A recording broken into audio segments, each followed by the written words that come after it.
Hi, everyone. I'm Steve. I'm here with David Wright. Thanks for being here, David. Thanks for having me, Steve. David is a personal trainer and a nutritionist at Parkway Athletic Club in Carson City, Nevada. We have multiple clubs in northern Nevada. So we're going to talk about gluten. Gluten gets a lot of hype. You know, they have gluten-free pizza now. There's people that have allergies or intolerances to gluten.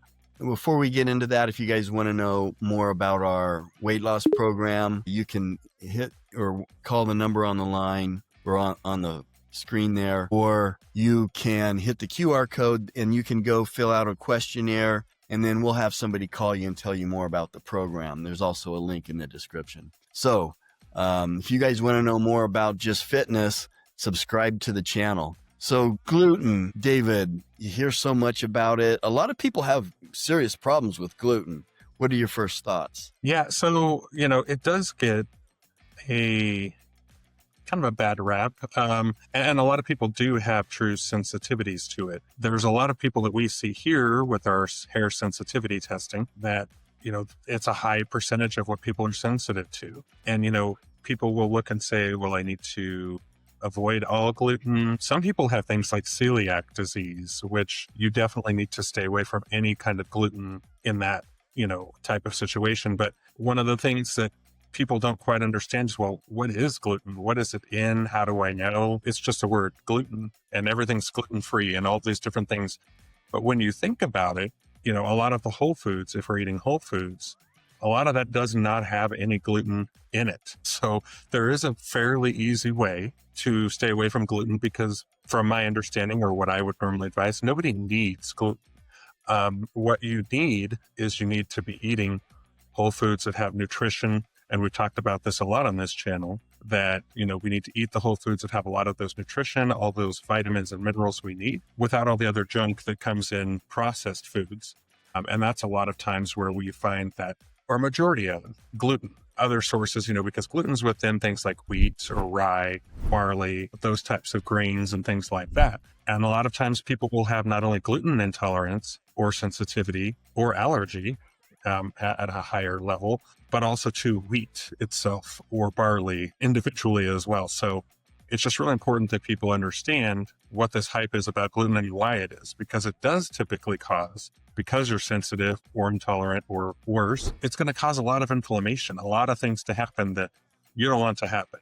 And gluten is in a lot of your favorite foods that are processed. I can almost guarantee it, because it's in a lot of there for texture and all sorts of other reasons, even things that are whole grain and healthy. And in reality, when you turn the box or the package around, not so healthy and not so good for you. Yeah, if you eat whole foods, like you said, which single ingredient, if you're eating foods that have a single ingredient, like an apple, there's no gluten. It's a single ingredient food. And, my wife just ordered some, and is it really the gluten or is it something else, the pesticides and stuff that's sprayed on the soil? My wife just ordered some Italian flour. So she gets this flour directly from Italy, and we've tried it. She's made some things. She's got her own starter, so she makes her own bread, and she has a gluten intolerance. But when she eats this, the gluten doesn't bother her. Isn't that interesting? Yeah, and see, and that's I think very interesting actually, and that's where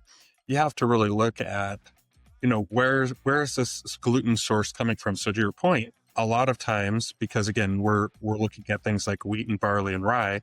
Well, those are all plants in the beginning. What are typically we put on plants that are not going to be organic when they're sold, right?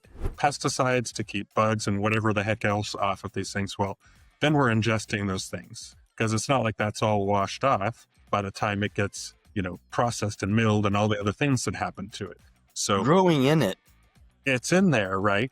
And so then we eat it, and who knows what happens within us. There's a lot more problems today than 100 years ago, as far as the complexity of all of the different medical things going on, whole nother topic.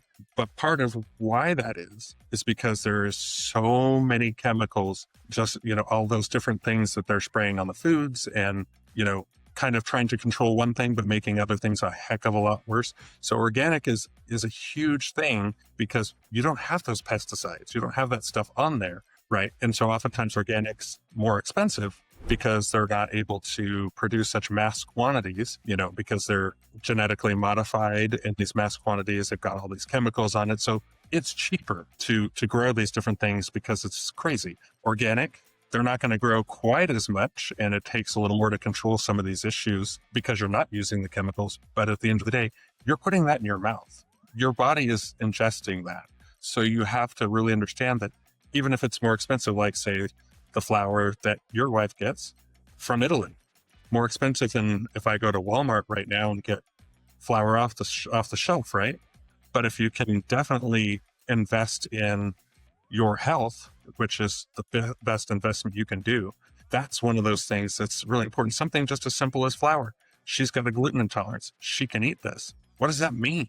That means that, there might be some form of gluten, of course, in this flour, but it doesn't have all the other junk that comes with gluten majority of the time here. Yeah, it's certainly very interesting. So, David, your before picture and your during picture when you were kind of skinny fat, those pictures are on if you hit that link and you go check out our weight loss program, you'll see David's transition. Now he does physique shows. So, David, if people want to get a hold of you or follow what you're doing, how do they do that? Yeah, so they can follow me or get a hold of me on Instagram, that page that you're talking about in terms of like my show progress, things that I'm doing right now, and even kind of showing before and afters, in addition to what's on our page for Parkway Athletic Club. They can follow me on Instagram at DavidWright_fitness, and that kind of goes through that journey, and then at Wright Fitness Training for more of the personal training side of things. All right, David, thanks for being with us. Thanks, Steve.